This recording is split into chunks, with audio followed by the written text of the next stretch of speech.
Ruffield feathers. A morning later, after the Fat Controller rewarded Ryan for his branch line, Donald and Toby were at the big station taking on water. Toby, who had seen the Great Northern engine working on the Little Western, didn't get the chance to talk to Ryan himself. He even asked Donald, "How's Ryan doing?" he asked. "He's doing fine," said Donald, "and he's even also managed to put his demons behind." "That's good to hear," said Toby. "Hey," he said, "I almost forgot. I heard that a new engine's going to help," he said.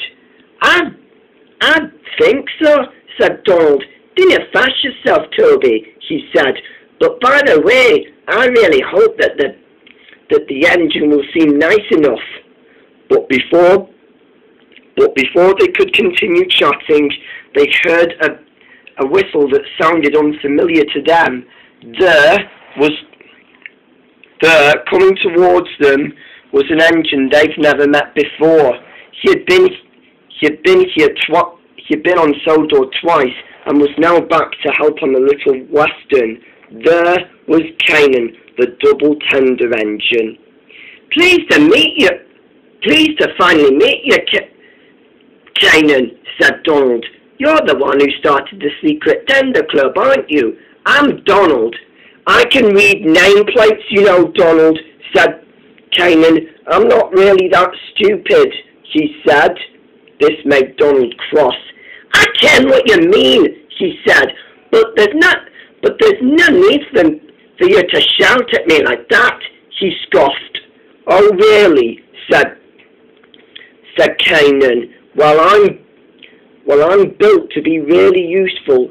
"We're all built to be really useful," snapped Toby. "Thank you very much," he said. "Now run along now and get your trucks." Kanan was cross. "Ugh," he said. "I'll show you all that trucks don't deserve to be treated with respect," he said, and he puffed away. Kanan was still in a bad mood. He bumped the trucks hard. "Oh, they grow, no need for that. I meant to be pulling shining coaches, not dirty trucks," he complained, and he steamed off to the docks where he was supposed to take the ballast. "What a rude engine," commented Toby. "Yes," said Donald. "He'll soon learn the proper ways of respect," he said. But Kanan was still going on by the time he had left the yard. A short while after, Kanan was still grumbling. "Dirty trucks, dirty trucks," he complained, but the trucks had a plan. "We'll pay him out when we get to the top of the hill," they said. They went through a tunnel, and Kanan raced past by the sandy beach. He was up the hill, and the trucks were ready. Hold back," they whispered. They had their brakes on, and Kanan stopped. "Stop it, you lot," he said, "or you'll be bumped," he said, and started bumping them hard. The trucks were even more cross that they started pushing Kanan, that he went so faster than he could have been, that they have expected. "Whoa!" groaned Kanan. Stop! He mumbled, but the trucks didn't stop. The driver slammed on the brakes, but then there was trouble. They heard a loud crash and a scream. "Oh!" yelled the first truck. It was squashed between Kanan's tender and the other trucks. The stone truck was in pieces. Kanan was stopped just in time. His driver came out and looked. He saw the broken truck and was very, very cross. "That was your fault," he said.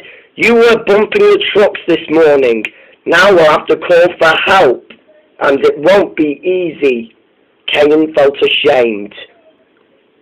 A short while later, The truck was put on a flatbed truck and was going to be taken away to the smelter's yard, despite the fact of it being in pieces all of a sudden. Down to Canaan, he had to take the last 3 trucks to the docks. They arrived just in time at the docks, and Canaan puffed away without knowing what he'd left behind. A short while after his long journey, Canaan went to the sheds and met Duck.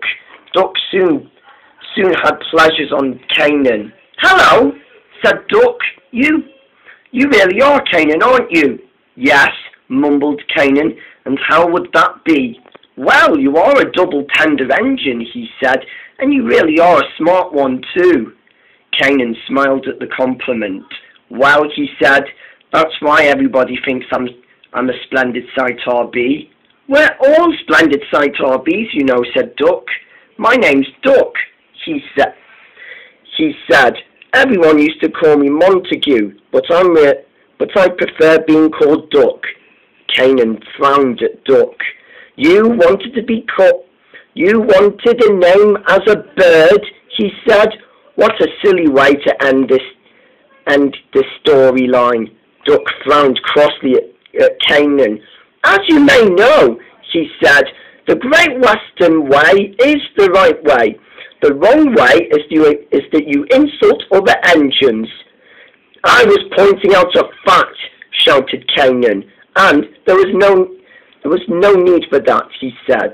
"Well," said Duck, "we'll have to see." Canaan paused for a moment. He told Duck once before about that he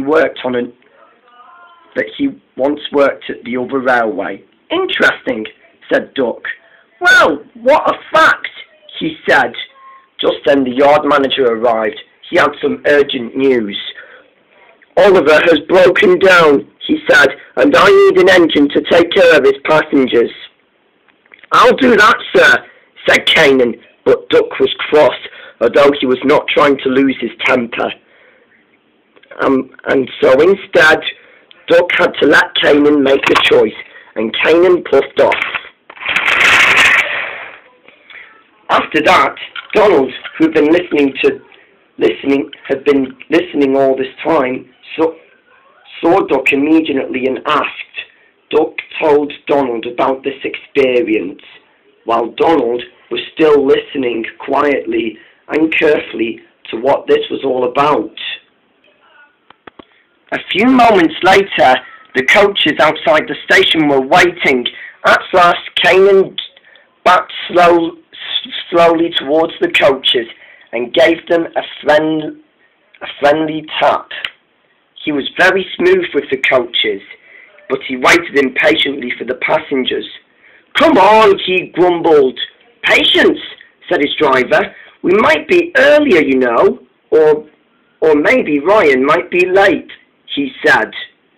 But then he asked the guard. Well, we might have to leave," said the guard. "There's only a few passengers in the first coach, so we'd better be going." "Wait," said a voice, whilst blowing his whistle. There, coming to the station, was Ryan. He couldn't catch his breath and stopped immediately. "Sorry I'm late," said Ryan, but I was happy to be on time." "You should have been on time," said Canaan, although you almost made me late." "I'm sorry," said Ryan mournfully. "I was trying my best." "Well, do not fail to do so next time," compromised Canaan, and was feeling eager to go. Ryan's passengers got in Canaan's coaches. The guard blew his whistle, and Canaan puffed on. He knew what to do, and he knew he couldn't let the passengers down. "Take it steady," said his driver. "We're not winning a race, you know." "I know," said Canaan mournfully. He soon continued on, without even going too fast. He knew there was plenty of time to go through some lines and puff around the tunnel. until a few hours later, Kanan finally arrived at the station just in time. The passengers were pleased with Kanan and thanked him for what he had done for them. The coaches were also impressed. "You are very gentle," they said. "I don't know how you do it." "Well," smiled Kanan, "I've learnt a lot since then. The coaches are meant to be treated nicely as well as trucks," he said. He then had a friendly chat with the coaches as they continued on going home again. When evening went by, Kanan had just came back to the sheds when Oliver arrived after he had been mended, was looking very worried. "Are my passengers all right?" he asked Donald. "Because I've heard Kanan's incident with the trucks that day," he said, and it worried me still," he said. "Don't worry about that," said Kanan. "I took care of your passengers. Besides, everyone knows passengers have to be treated nicely like coaches," he said. "What about trucks?" asked Duck. "Besides, you told me you once worked at the Heritage Railway," he said. "Quite right," said Kanan. "Besides, we may learn from mistakes, but I have learnt the best out of it," he said. "I couldn't agree more," said Donald.